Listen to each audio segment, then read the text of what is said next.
Now, the third macroeconomic indicator is the unemployment rate. The current population survey is a joint project of the Bureau of Labor Statistics and the Bureau of the Census.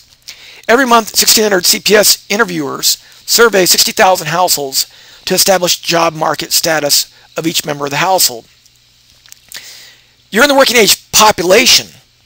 If you're 16 or older, you're not in jail, you're not hospitalized, not institutionalized in jail, nor are you in the U.S. Armed Forces. Okay, so working age population includes people that are in the labor force and those that are not in the labor force, people that stop looking for work and don't have a job. You're in the labor force if you're employed or you're unemployed, right? If you stop looking for work, you're no longer considered unemployed.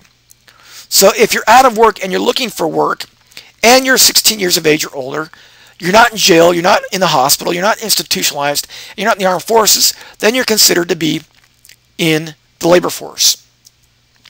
The CPS counts as employed all those in the working age population who, during the prior week, either worked at least 1 hour in a paid job or 15 hours of unpaid work in a family business.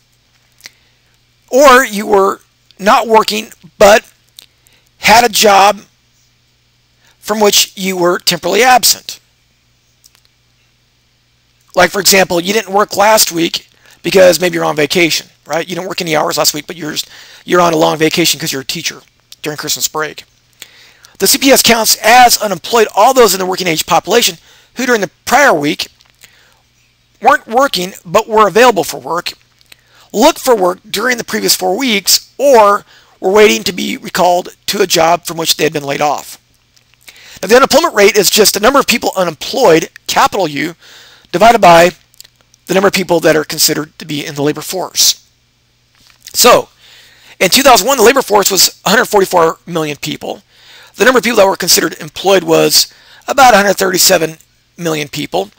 The number of people unemployed is the difference between the labor force and the number of people that are employed. So there are about 6.9 million people that were considered, or 6.8 million people that were considered unemployed. The unemployment rate is, in 2002, there were 8.4 million people approximately that were unemployed, 8.8 million approximately that were unemployed in 2003, yada, yada, yada. Okay, now the unemployment rate is the number of people unemployed divided by the number of people in the labor force. So we take this number, divide it by the size of the labor force. So the unemployment rate in 2001 is 4.75%. In 2002 is 5.78%. Again, this number divided by that number times 100. In 2003, it was 5.99%, so unemployment is starting to rise a little bit. And then it fell again. It fell again. It continued to fall in 2006, and then it held steady, and then it started rising again to 5.8%. And currently, it's about anywhere between 8.5 and 9.5%. Now, there are different types of unemployment. We have frictional unemployment, workers temporarily between jobs because of a move or a career change. So this might be a person that left New York City to move to Florida and is currently looking for work, right? They maybe want to get out of New York City and move to a place where there's no snow. Or maybe they moved from New York City to Idaho because they want to get away from the hustle and bustle of life. So the government would consider this normal unemployment. Now there's structural unemployment, workers displaced by automation. So if you were working at Walmart and you were a teller, and then Walmart decided to get rid of all tellers and put in self-checkout counters, then you would be considered structurally unemployed. And the government would consider this normal unemployment. Cyclical unemployment is the kind of unemployment the government is concerned with. Because when the economy goes into recession, people are laid off. They're cyclically unemployed. So that's kind of an unemployment that government is worried about. They're not worried about this kind of unemployment. They're worried about this last form of unemployment. Okay, so the unemployment rate is the sum of the three. Now, the natural rate of unemployment is probably around 5 or 6%. I say 5. Okay, it's a nice number to remember. 5 is easy to remember. It's the rate at which inflation remains constant. So if unemployment is at 5%, there's no tendency for inflation to rise or fall. So if unemployment is, say, 2%, and the unemployment rate is 5, and it continues to be 5, the inflation rate has a tendency to remain at 2. So government likes unemployment right around the natural rate of unemployment. Now, if the natural rate of unemployment is 5%, right, then frictional unemployment and structural unemployment equals 5%. Therefore, in the year 2008, cyclical unemployment must be 0.8%. Remember, these two are normal, right? So they add up to about 5%. 5.81 subtracted from 5% is 0.81%. So in 2008, 0.8% of the labor force was cyclically unemployed. Now, the people that are usually cyclically unemployed overwhelmingly are typically low-skilled, low-educated workers.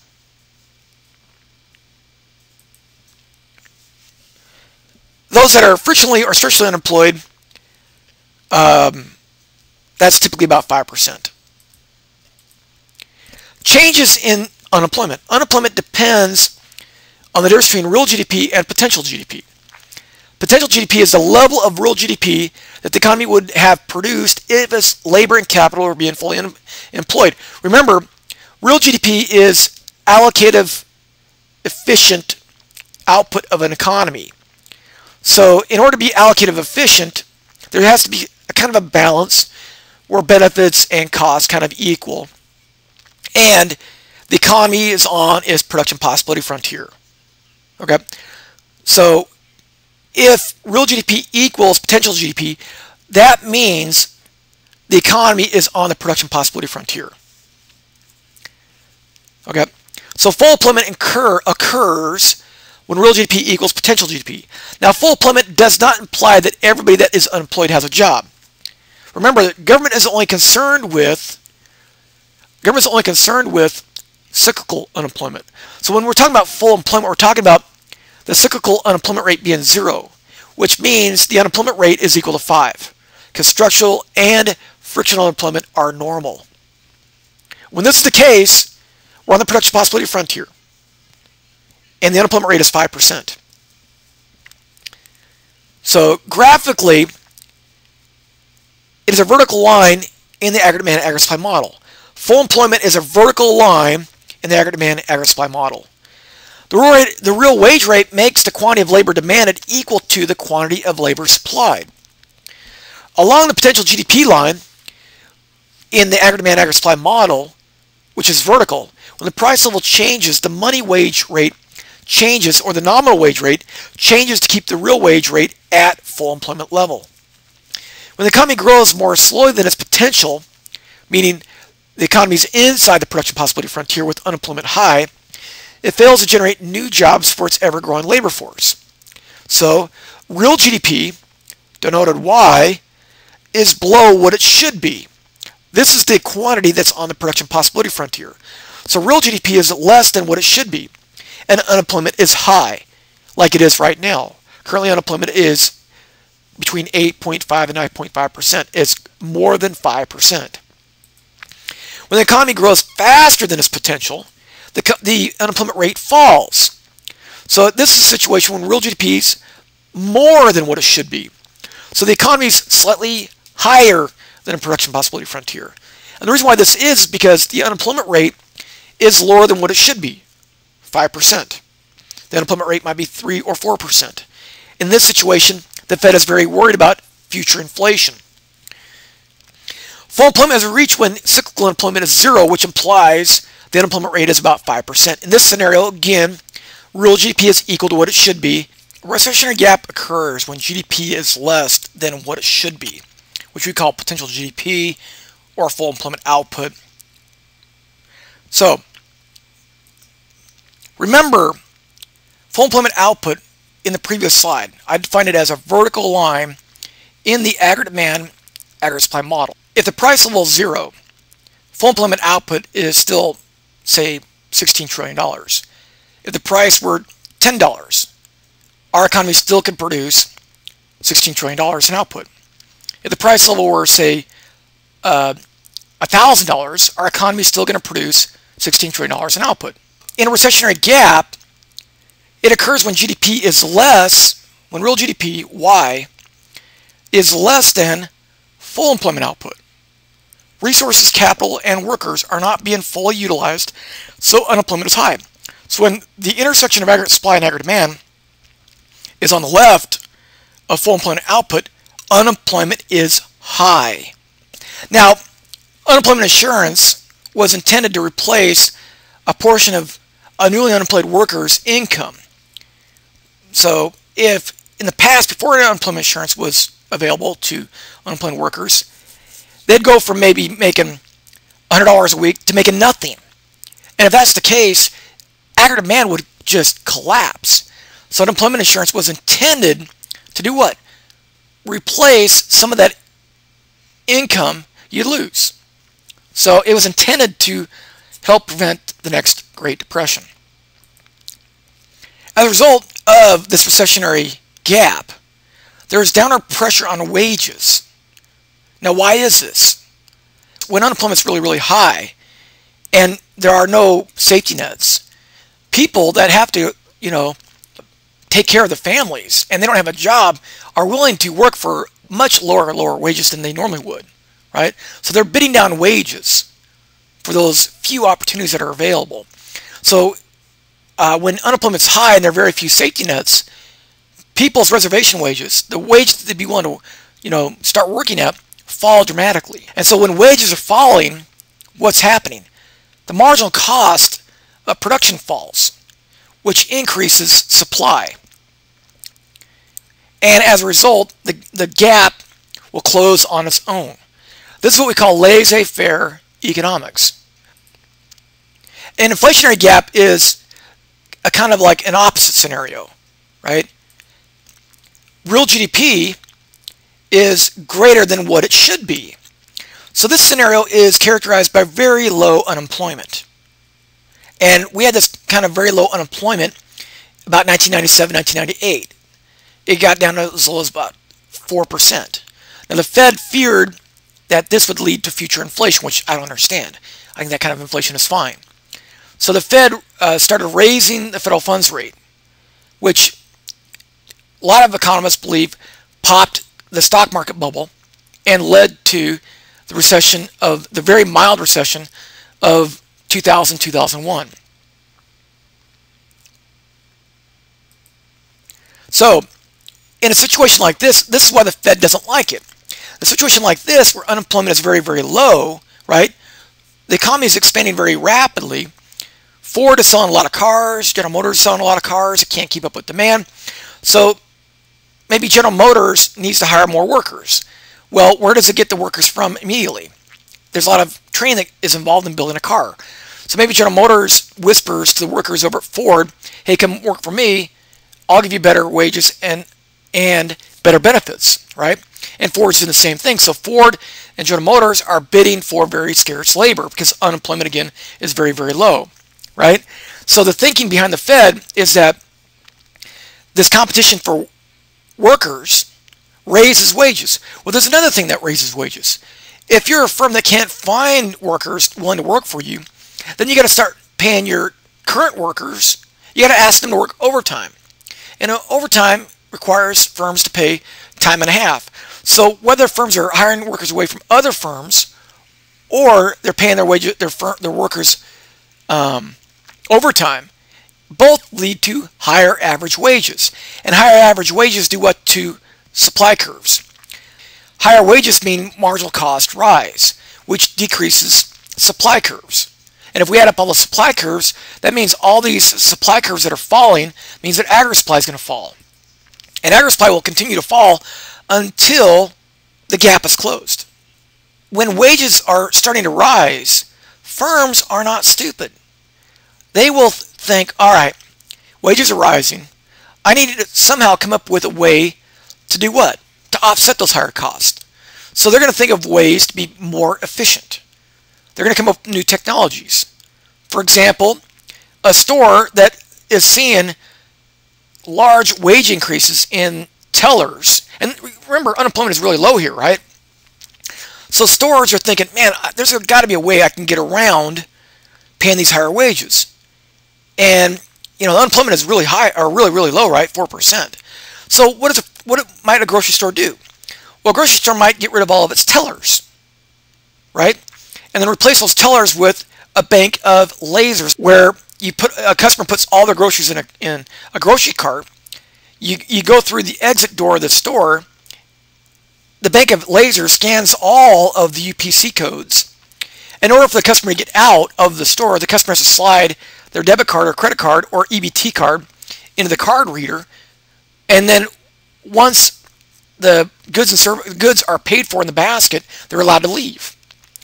Grocery stores might do that, right? So that leads to innovation. It speeds up the process, I would think. So I think that kind of inflation is perfectly fine. It leads to new technologies and new innovations. Think about the companies that respond from building these kinds of technologies, right? You need new engineers to build these kinds of instruments and lasers and doors. And that kind of work is much better than having people like run cash registers, in my opinion. So the Fed doesn't like that kind of inflation, so it typically jacks up interest rates to slow the economy down, and it typically goes too far and causes a recessionary gap.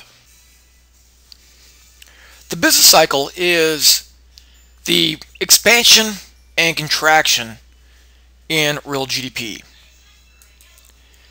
Figure 29.2 shows potential GDP over time, which is pretty smooth. Now, potential GDP over time is essentially an allocative, efficient point on a production possibility frontier, where the production possibility frontier every year gets further and further and further out from the origin. Now, real GDP fluctuates around potential GDP. And remember when we were talking about the production possibility frontier for the entire economy? When real GDP is more than potential GDP, when it exceeds it, unemployment is low. When real GDP is below what it should be, when it's inside the production possibility frontier, unemployment is high.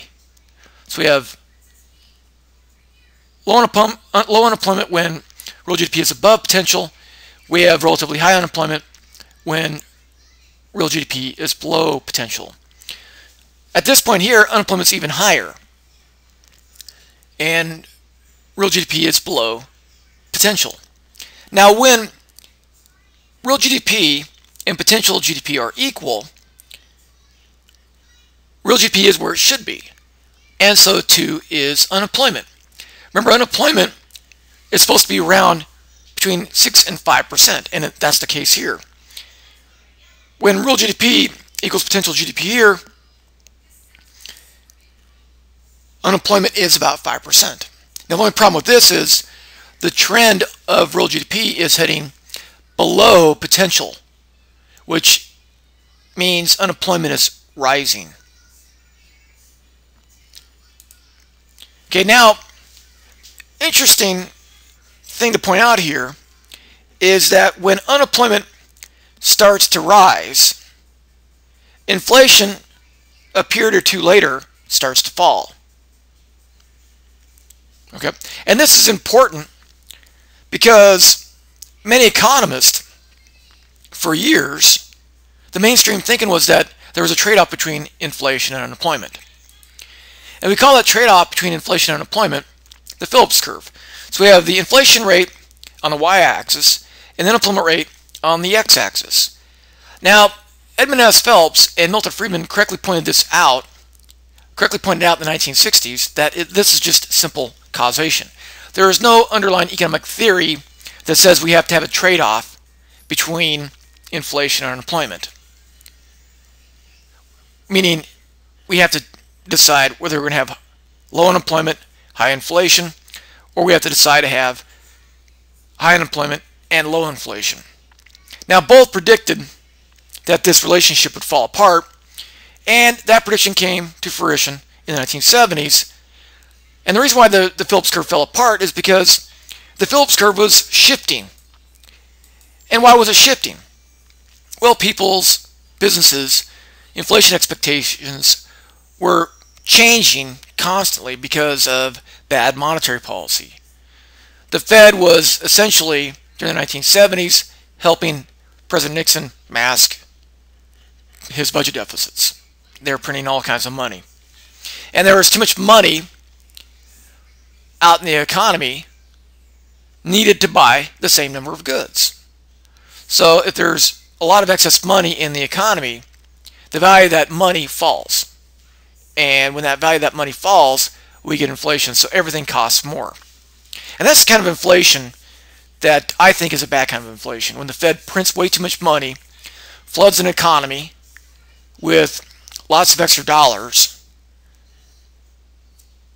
and because there's so many dollars floating around, requires you to use more dollars to buy the same quantity of goods that you did before the Fed started doing those kinds of things. The Augmented Phillips Curve is a relationship not between inflation, but the change in inflation versus unemployment. So it's a little different than the Phillips curve. That's why it's called the Augmented Phillips Curve. Now, if we fit a line to the scatter plot, the line represents what we expect inflation to change by for a given level of unemployment. So example, for unemployment near 9%, we expect, according to this purple line, that inflation will fall by 2 percentage points. So remember back in the early 1980s, Paul Volcker, President Reagan. Paul Volcker was nominated by Carter, but continued to serve as a Federal Reserve Chairman under Reagan for nearly all of Reagan's term. They needed to fight inflation. Inflation was out of control. Inflation was at 14% at one point. Remember the diagram that we did in the inflation section of this lecture? So inflation was out of control, 10, 14%. Okay, so how does this Augmented Phillips curve work? Well, it says if policymakers, Reagan and Volcker, choose a high unemployment rate policy of 9%, and inflation is currently, say, at 12%, well, by the following year, if they keep unemployment at 9%, inflation will go from 12 to 10. Now 10 is still too high, so they got to keep unemployment at 9 for another year, so 81 to 82. From 81 to 82, if they keep unemployment rate at 9, then inflation will fall another 2 percentage points from 10 to 8. Well, 8 is still too high. So from 82 to 83, they got to keep unemployment elevated, and then inflation will fall from 8 to 6. Now, 6% and falling is a good thing. So now they can start easing up on their very tight monetary policy. The Fed can start easing up a little bit. And this program worked. Now, a lot of poor people who have high school diplomas or high school dropouts who had low job skills really were really upset with the president.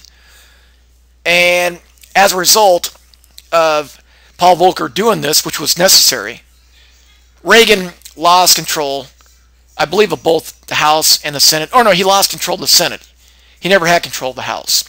He lost control of the Senate during the midterm election. Paul Volcker was feeling the heat too, because he had interest rates at one point at 19%, the federal funds rate at 19%, at one point in the late 1970s, early 80s. Now, right now, that's really high because right now the federal funds rate is between 0 and 0.25%. So 19% was incredibly high. Because of that, farmers were protesting the Fed. So both Volcker and Reagan really felt the political pressure. But that's the problem. When inflation is rising and it's out of control, the only real known way of getting it back under control is to restrict money, jack up interest rates, keep unemployment at elevated levels, because according to this purple regression line, known as the Augmented Phillips Curve, if unemployment is at 9, we expect inflation to fall. It's really the only known cure. And I think this is the reason why, one of the many reasons why Edmund S. Phelps later won a Nobel Prize in Economics in 2006. Milton Friedman won his in, I think, 1976, if I remember right. Okay, now, the interesting thing about the Augmented Phillips Curve is it also says if unemployment is low, and remember the Fed doesn't like low unemployment. If unemployment is low, say at 4.5%, the Augmented Phillips Curve says what? Well, we expect, policymakers expect inflation to start rising by 1%. So in the late 1990s, about 1997, when unemployment got really, really low, I think it was like 1997, 1998, unemployment got really low, around 4%, 4.5%. The Fed was fearful because if inflation was about 2% back then, with unemployment at 4.5%, in 1998, inflation would be 3%. In 1999, if unemployment remained at 4.5%, then the inflation rate would be 4%. So if the longer unemployment remains at 4.5%, every year that it remains at 4.5%, it adds 1 percentage point to the inflation rate. So you can see inflation could get out of control within 3 or 4 years. And that's one of the reasons why the Fed commenced raising interest rates. A lot of economists point to the Fed for causing that really mild recession. One of the huge contributions that Milton Friedman and Edmund S. Phelps came up with in the 1960s was this idea of the natural rate of unemployment. Milton Friedman coined it the natural rate. Edmund S. Phelps used the non-accelerating inflation rate of employment, and they both mean the same thing. The natural rate is the unemployment rate such that if unemployment rate is equal to it, then there is no tendency for inflation to change. So according to this purple line, the natural rate of unemployment here is 6%. So if unemployment is equal to 6% and inflation is 2% and unemployment remains at 6% for the entire year, then inflation will not change. It will remain at 2. Now in year 2, if the unemployment rate remains at 6% for the entire year, after year 2, the inflation rate will still be 2%. It's not changing.